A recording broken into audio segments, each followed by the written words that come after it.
বিরুদ্ধে direct action আসামিদের বিরুদ্ধে আমাদের দাবি মানতে হবে মানতে হবে আমাদের দাবি মানতে হবে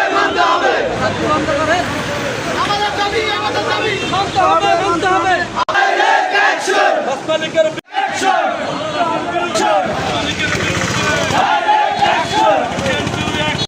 আমাদের দাবি হলো ভোলা জেলায় আঞ্চলিক মহাসড়ক এবং এই দ্বীপ ভোলাতে একটাই সড়ক। এই সড়কের ভিতরে বিভিন্ন গাড়ি চলে, যেমন সিএনজি চলে, বাস চলে, অটো চলে, মাইক্রো চলে, সব চলে।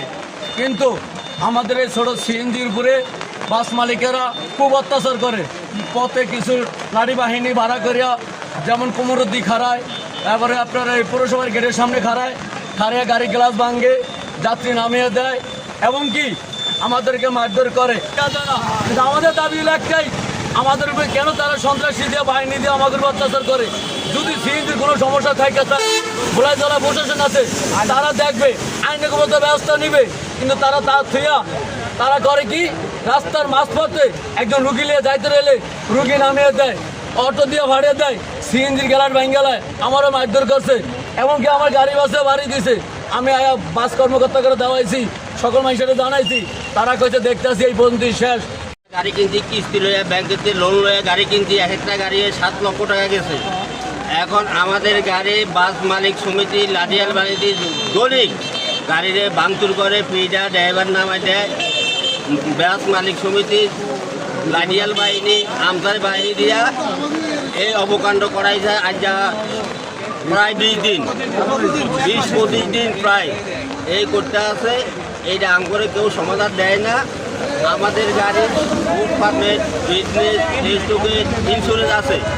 যদি আমাদের অবৈধ হয়, কিছু হয়, তাহলে সার্জেন্ট ট্রাফিক প্রশাসন বুঝবে। তাহলে বাস মালিকেরা কেন যাত্রী নামাইব, গাড়ি ফিরাইব গুন্ডা বাহিনী দিয়ে? আমরা এটা বলা চারজন এমপির কাছে আমরা এই বিচার চাই।